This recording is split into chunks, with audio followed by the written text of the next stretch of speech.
سورہ فاطر کی آیت نمبر 22 میں قرآن خداوند عالم ارشاد فرماتا ہے کہ تم ان لوگوں کو سنا نہیں سکتے ہو کہ جو لوگ سوئے ہوئے ہیں، یعنی سوئے ہوئے لوگوں سے کچھ تم کہہ نہیں سکتے ہو۔ تو آیا اب یہاں پہ وسیلہ قبروں پہ جا کے مانگنا یا وہاں پر جا کر زیارتیں کرنا کیسا ہے آپ کی نظر میں؟ جی بالکل، بہت اہم سوال ہے۔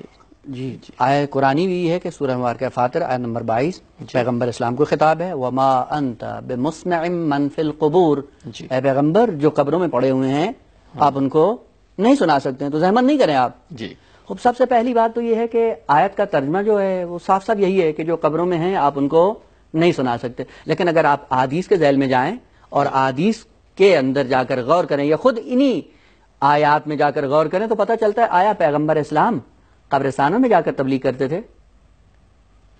قطعاً ایسا نہیں تھا۔ جی زندہ لوگوں کے درمیان تھے نا، بے شک۔ یہ زندہ لوگ ایسے تھے جو مردہ بن چکے ہیں۔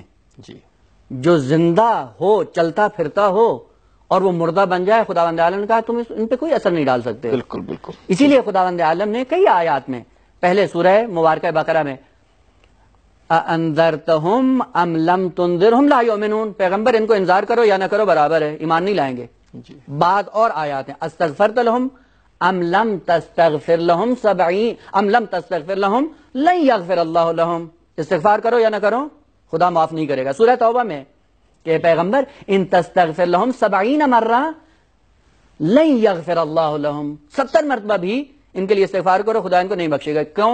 نہج البلاغہ میں حضرت نبی علیہ السلام نے فرمایا ذالک میت الاحیاء، یہ چلتی پھرتی لاشیں ہیں، جی بالکل، وہ جو چلتی پھرتی لاش ہے اس پہ کوئی اثر نہیں ہوتا۔ اب آ جائیں اگر وہی ظاہری معنی ہی لے لیں کہ جو قبروں میں چلا جاتا ہے آپ اس کو جب نہیں سنا سکتے ہیں تو پھر اس سے توسل کیسے کیا جاتا ہے؟ سوال یہ کہ قبر میں کیا چیز جاتی ہے؟ بدن انسانی یا روح انسانی؟ جسم انسانی قبر میں جاتا ہے، جی روح انسانی عالم برزخ میں منتقل ہو جاتا ہے اور روح انسان کی سنتی ہے۔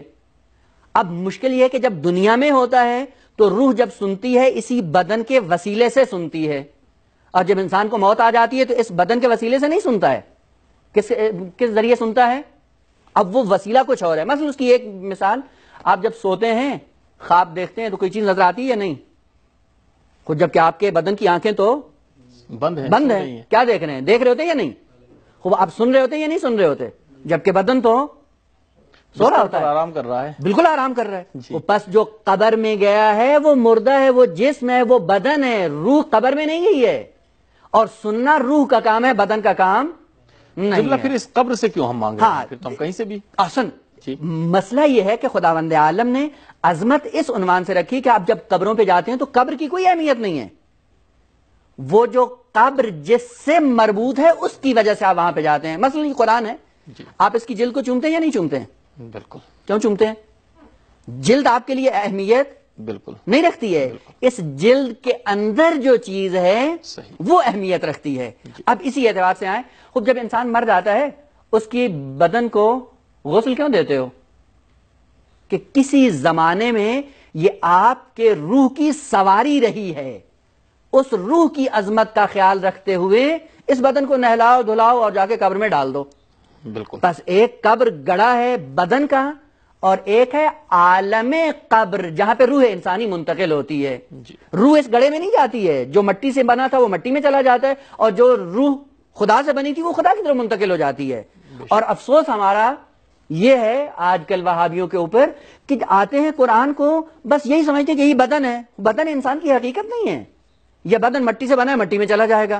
روح انسانی ہے جو مخاطب ہے انبیاء کی، روح انسانی ہے جو ہدایت کی منزل پہ جائے گی، روح انسانی ہے جو خدا، جس کو قرآن نے عقل سے بھی یاد کیا ہے، قلب سے بھی یاد کیا ہے، نفس سے بھی یاد کیا ہے، اور کہا ہے کہ اسی عقل کے ذریعے ثواب بھی دوں گا، اسی عقل کے ذریعے عقاب بھی دوں گا، چونکہ مخاطب عقل ہے، اور عقل اور روح اور قلب اور نفس یہ ساری تعبیریں ہیں قرآن کی۔ بس جو مٹی میں جاتا ہے وہ بدن ہے، اور بدن سے ہمارا کوئی سروکار نہیں ہے۔ ہاں یہ چونکہ بدن ایک عظیم روح کا تھا اس لیے جی بالکل، ہم وہاں پہ جاتے ہیں۔ مثلا پیغمبر اسلام کے حرم میں جاتے ہیں، وہاں پہ بدن اقدس پیغمبر اسلام دفن ہے، وہ کیوں جاتے ہو؟ کہا اس لیے کہ اس بدن کے اوپر کون سوار تھا؟ روح پیغمبر، بے شک، روح پیغمبر کی اتنی عظمت تھی کہ آپ جاتے ہیں، اسی کی خاطر جاتے ہیں آپ اس۔ البتہ یہ یاد رکھ لو کہ جب قبر پہ جاتے ہیں تو چونکہ اس روح کا اس بدن کے ساتھ رابطہ رہا ہے، جی بالکل، جب آپ قبر پہ جاتے ہیں وہ سنتے ہیں، وہی لگا آپ قبر پہ نہ بھی جائیں تب بھی وہ سنتا ہے۔ اور اس کی بہترین دلیل آپ جب نماز پڑھتے ہیں جو بھی مسلمان ہے جو نماز پڑھتا ہے جب نماز کا سلام دیتا ہے تو کیا کہتا ہے؟ السلام علیکم السلام علیکہ جی بالکل ایھا النبی. آپ کہاں پہ ہوتے ہیں؟ دنیا کے کسی کونے میں ہوتے ہیں اور خطاب کر رہے ہوتے ہیں سلام میرا آپ پر، یعنی سامنے موجود ہے. جی قبلہ بس روح انسانی انسان کے سامنے ہوتی ہے، وہ بدن ہے جو قبر میں چلا جاتا ہے، اس کو سنانا مقصود نہیں. بہت شکریہ حضور، بہت شکریہ، واقعی بہت اہم جواب تھا.